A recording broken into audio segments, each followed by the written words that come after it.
What's going on, guys? It's GBP baby. Welcome to another video. It's currently 12 minutes past midnight on Thursday, 20th of September, but we're going to be looking at Wednesday's price action.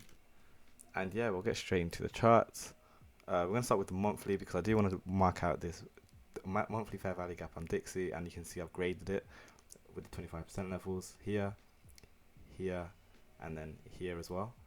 And I've also just marked out this swing high because I believe that's a breaker high, because as we have a low, swing high, low, low, and you can see we've just broken through that with this month here. So that's why I've drawn out the line on top of there. And we also have a monthly volume imbalance that we've traded through on the upside. So yeah, Dixie's been moving absolutely crazy this week, as you've been seeing. We've had some crazy expansion to the upside. We've pushed right through, and we've just now hit that 25% level off that massive monthly fair value gap. We traded through that order block, the bearish order block that I had my eyes set on. Price obviously didn't want to respect that, totally disrespected it, treated it like a dirty slut, and now it's likely going to continue to the upside and trade into the swing highs resting here and into this fair value gap up here as well. So that's what we've got my eyes set on right now. This swing high I've marked out, as I said, because I believe that's a breaker swing high. So if price is to retrace, I'd like to see it come back down to this swing high specifically. Let's go to the daily. We can have a better look. Here's the Thursday's price action, and you can see we do actually have a fair value gap here and a fair value gap here. So in terms of downside and retracement, in terms of discount PDRAs, these are the areas that I'd want to see price trade to. But this is all assuming that we are to break lower for the rest of the week, and in all honesty, I don't really know what to expect. We've had a bullish week the entire time. It'll be nice to see if price can start to push its way down, especially considering we've just hit the 25% level of that massive monthly fair value gap. I wouldn't be surprised if we started to encounter some kind of resistance. So I guess tomorrow we'll have a better idea of what's going on. But generally speaking, yeah, it's just a matter of, again, like this week's has been mental, and I would like to see some kind of retracement in the near future. But you can see we came up, consolidated. We got a Judas swing here when we came down and touched that swing high, and then from then on, from Tuesday we've just been moving right the way up, and then Wednesday we expanded from 9 a.m. right into that area, and now we're just consolidating at this level. So like I said, if we want to see some kind of retracement, then I'd expect a nice big down candle to start to push lower, taking out this swing low here and here. That's if we are to start looking for lower prices. We have relatively equal lows resting below here, so there's reason for price to want to retrace back down here, and then we will obviously have these relative equal lows below here as well, which is also that swing high I was talking about. So there's reason for price to want to reach down here. Whether it wants to do that this week or not is another story. Let's go to GBP. We will start with the weekly, and you can see we did actually trade nicely into that fair value gap I marked out on the weekly. You can see we've actually closed that in now, so that's lovely to see that it delivered.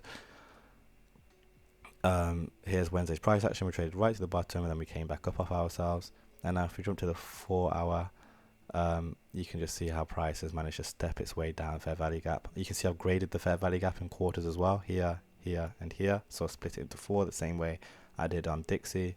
And yeah, it's just interesting to see how price gyrates and consolidates in general between these levels. You can see there's a lot of back and forth action, very heavy consolidation that's likely to occur now. I wouldn't be trading GBPUSD until I see some kind of large expansion outwards. So I'd expect us to either leave this fair value gap completely or again move lower. But yeah, it's just a matter of time, if anything. But yeah, it's interesting to see how we just came up, made our way down. You can see there's a lot of consolidation in this area. We eventually do move down, touch the bottom off that fair value gap, and then we have recently had this massive expansion upwards. You can see I've marked out the breaker. This yellow box is the breaker. Why? Low, high, low, low, and then this candle break shows a break in market structure. So once price does return back into this range, there's potential for this to be a buying opportunity for us to then potentially run up into these swing highs here and here, assuming dollar does want to move lower and allow for that to happen. Let's go to euro now. We'll go on the weekly. Euro's taken out a lot of swing lows.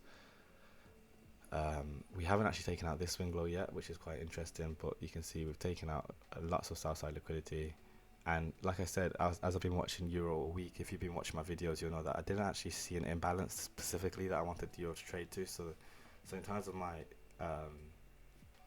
accuracy with euro, it's a little bit less accurate compared to pound, so to speak. But you can see a similar working happen in terms of we've got a nice breaker here. You can see we expanded higher, and now we're just kind of consolidating. And tomorrow, like I said, if we do see some kind of expansion upwards, then I'd like to start looking for some buys for a short-term retracement. We have some relatively equal highs that price could easily draw to grab some more liquidity. But I did recently watch ICT's live stream today, and he was stating how he doesn't think that we've finished on the downside. And to be honest, with this swing low down here, remember this is a swing low all the way from January. With this low here, I doubt that price is just going to leave that swing low chilling there like that. So that is likely going to indicate lower prices. But again, we've just taken out lows, so I'm anticipating some kind of run start, some kind of retracement before we start to see a continuation to the downside. But yeah, you'll notice that my videos this week haven't been as accurate, and like I said, that's purely because Dixie moved in directions I did not expect at all, and because of that, my accuracy in general hasn't been the best. But that's how it goes sometimes. And yeah, I'll be making a backtesting video soon for this weekend, and I hope you guys stay tuned. So thanks for watching. Don't forget to like, comment, subscribe, join the Discord, and I'll see you in the next one. Peace.